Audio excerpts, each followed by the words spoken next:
Now Japan and Europe lead the world in photovoltaics, particularly Japan and Germany. Also, Spain has become a world leader in photovoltaic technology. We're more akin to France, Italy, and South Korea, but basically there are steps that we can take to regain ground, and I do think, and that comes back to what I spoke of before, shows, including a Green New Deal. That might be what it takes to push our position forward again. But anyway, here in Iowa, photovoltaics are actually 85 times as efficient as growing corn for ethanol.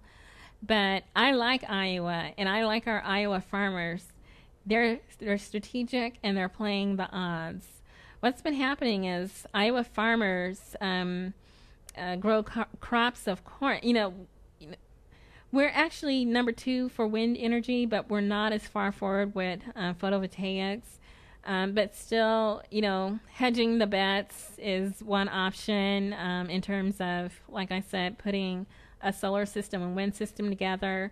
Here in Iowa, the farmers are growing crops of corn beneath the wind turbines. And so maybe there's some photovoltaics out there too somewhere. But I believe in hedging bets, so good on them for that creativity. But the research I've run across says that southwestern U.S. deserts could fulfill electrical needs of the entire U.S. It's possible for that to happen. So I've got a couple more articles, and we're winding down to the last 10 minutes of the show. And let me dig those out. Here's one article. This is from, Blue.Green Alliance from their website. Federal RES, renewable energy standards, critical for creating clean energy jobs. And that's dated September 22nd, 2001. Basically, according to the Blue Energy Alliance, after a bipartisan group of senators today introduced legislation that would enact a federal renewable energy standard, the Blue-Green Alliance released the following statement from the executive director. Americans continue to face high unemployment, and the U.S. continues to fall further and further behind other countries like China in the economic race to develop clean energy. The least the Senate can do is pass this important legislation and establish a clear signal to the world that the U.S. is open for business, the clean energy business. Sounds good. Sounds good.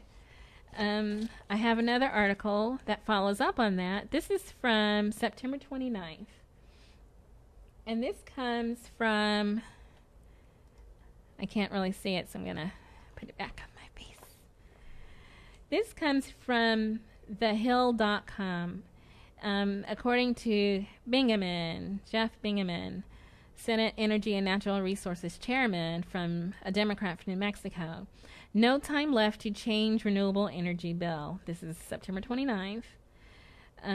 Many Republicans Bingaman says that there is not enough time to make changes to a renewable energy power mandate and still move it forward this year. Many Republicans are looking to add more sources to the mandate, which requires up to 15% of electricity produced nationwide to stem from sources like wind, solar, and geothermal by 2021. They want to add also nuclear and hydroelectric, as well as coal produced using carbon capture and storage technology. There are some Republicans who may not have an issue with the details of the mandate, but will balk if Senate Majority Leader Harry Reid, a Democrat from Nevada, will not allow the Republicans to offer amendments in the floor debate. And our very own Chuck Grassley weighed in, a Republican from Iowa, quote, I'm not going to play ball with anybody that's trying to cut Republicans off from offering amendments, unquote. And that's from Senator Charles Grassley, who's one of 3 Republicans, other than Senator Brownback from Kansas, co-sponsoring the standalone res. And so, given other legislative priorities and a short lame duck session, the chances of a res being taken up this year are very slim.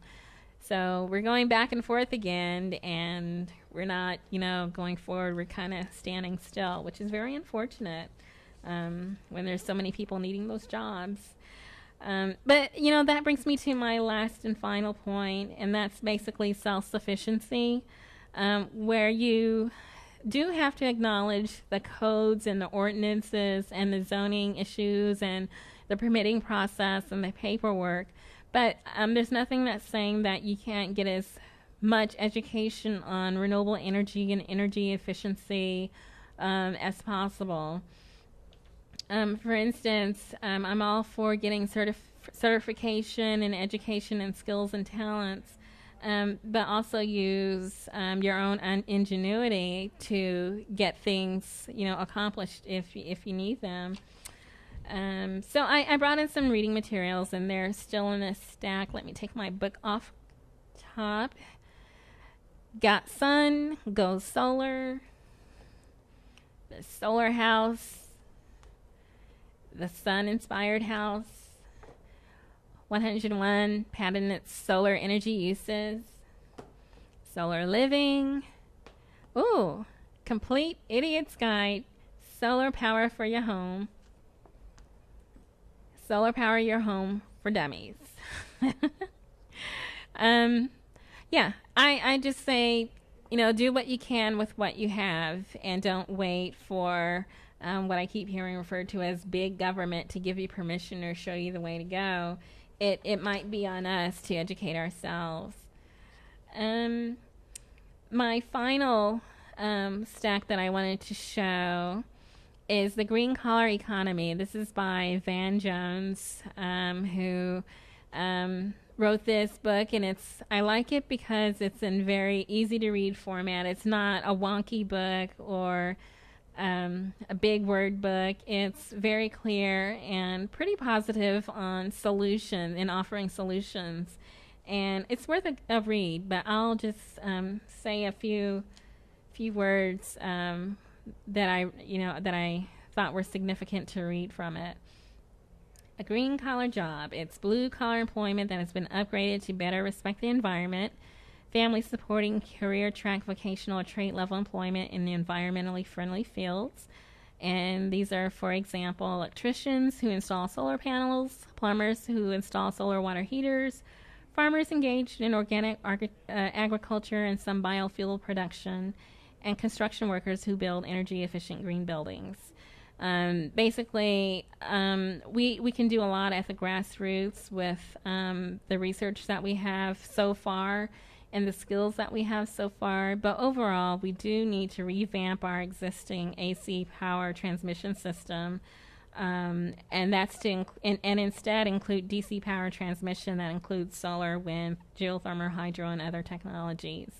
And also massive construction of renewable energy power plants, major construction, and again, time for a Green New Deal. And that ACDC kind of goes back to the Tesla versus Edison issue.